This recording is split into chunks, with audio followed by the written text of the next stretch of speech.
our sun is the sun of the world, the light of the world. And in a solar eclipse, that means the sun goes into complete darkness. Well, if all the light is gone, we're left in complete shadow. I just had to go live and be with everything that was coming up. It felt like my entire reality, felt like I was on drugs, was starting to like spin around, and I was not okay.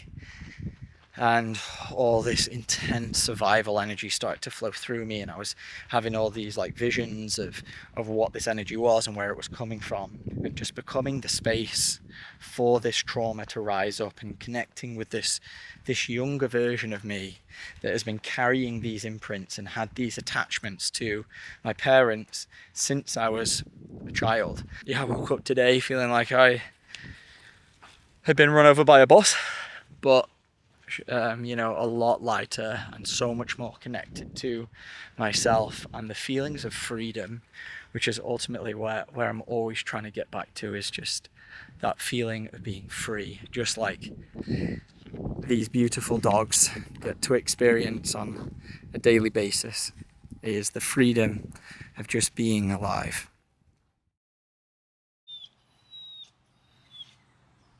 Ready to go?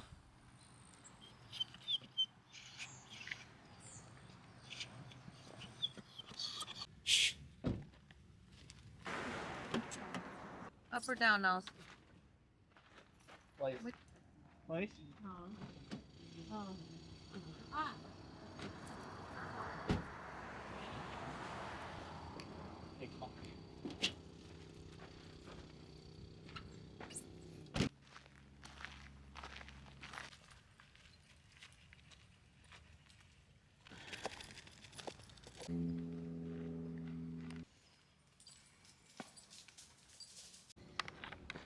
All right, we are rolling, cruising down on our favorite hike here in San Elijo, and we got the 3 dogs, and we're just loving it.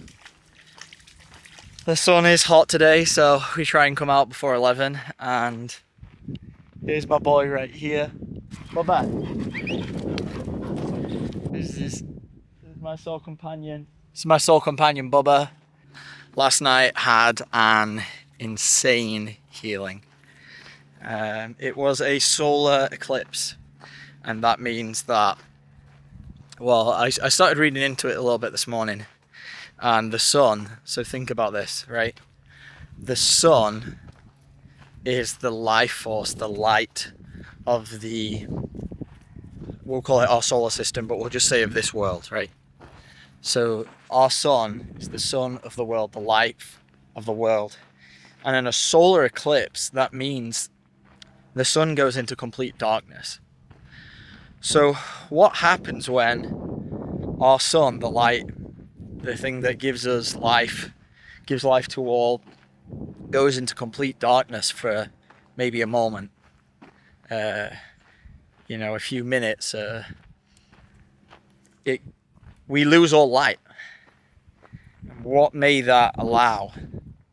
Well, if all the light is gone, we're left in complete shadow, in complete darkness. Maybe only for a moment, but we're there. We're there in complete darkness. And that means that we're left to feel the darkness that is within inside of us. And that might be really scary for us to actually feel, because there may be things in there that we're not ready to face. No, we're not ready to see within ourselves. And that's kind of how I feel the solar eclipse works, is as the light, the sun that goes away, all of a sudden we're confronted with the deepest and darkest parts of our shadow. And last night a trauma came up of the day or the period of when my parents split up, and mum kind of went off with another guy, and my dad was very distraught. I was very distraught. My sister was very distraught, and even my mum was very distraught. And I could feel their pain. And this is a good thing. This is empathy. We want empathy. We want to feel other people's pain. We want to be able to feel what it is that another person is moving through, because that allows us to come from a heart-centered place. But when we don't have the power to feel the pain that was there, when maybe we don't know how to process, in my case, the extreme grief that was I was going through, and that maybe my dad was going through, the loss, the abandonment is what he was feeling, right? And for my mum, the extreme level of like guilt and shame of, oh my God, what have I done? You know, I'm breaking apart this family. When we don't have the power to feel that, it gets buried as a trauma, and that's exactly what trauma is. It's an unprocessed wound. And so as an empath, and we all naturally, the more that we grow and evolve, we become more empathetic, because we should feel more. We want to be able to feel what other people feel. Stops us being psychopath. That's the difference between a healthy human being who has empathy and a psychopath. A psychopath has no ability to feel the ramifications of the actions of what they're doing and creating. That's how psychopaths are formed and created. And so I could feel what they were moving through. And I didn't have the ability to feel that pain when I was a child. And it stayed buried in there, and I could feel, I've healed many layers of this, but last night was different. I could feel the imprint of their energy, my dad's abandonment, my dad's feelings of betrayal and loss, and then my mum's feelings of loss mixed in with guilt and shame. And you know, the program she run was like, this energy that I could feel in me anyway was like, oh my God, I can't believe what I've done. I feel so bad. And then in my dad, it was, I can't believe what she's done. It was all this blame and projection. And in between, as a child, I could feel both of them. And I remember grieving with both of them in different ways. And that trauma was living within me. And so when this eclipse happened last night, all of this came up to the surface. All of this just rose up to the surface for me to feel it all. And I was losing it at one point. I had to stop everything that I was doing around 10:30, 11 o'clock, and I was editing on the computer, and I just had to go lie down. I just had to go lie and be with everything that was coming up. It felt like my entire reality, felt like I was on drugs, was starting to like spin around, and I was not okay. And all this intense survival energy started to flow through me, and I was having all these like visions of what this energy was and where it was coming from.